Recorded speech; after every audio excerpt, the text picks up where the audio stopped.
Pen సరిగ్గా రాయకపోతే వెళ్ళదు, ఆ పెన్ను అరిగిపోకూడదు, తరిగిపోకూడదు. అలాంటి కలం తీసుకుంది. ఏమిటా కలం అంటే కల్పవృక్షపు కొమ్మని తుంచి కలంగా చేసుకుంది. ఇక్కడ కల్పవృక్షం కొమ్మ అరగదు, తరగదుట. అందుకే దాన్ని ఆవిడ కలంగా తీసుకున్నది. వ్రాయడానికి ఏం తీసుకుందంటే విశాలమైన పృథ్వీనే పత్రంగా తీసుకుంది.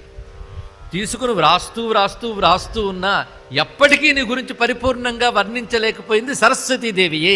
అటువంటిదయ్యా నీ మహిమ, అటువంటిది నీ గుణము అని అంటారు పుష్పదంతుల వారు. అంటే ఎంతకాలము వర్ణించినా అంతుపట్టని, అంతు తేలని అనంత దివ్య గుణములు కలిగినవాడు.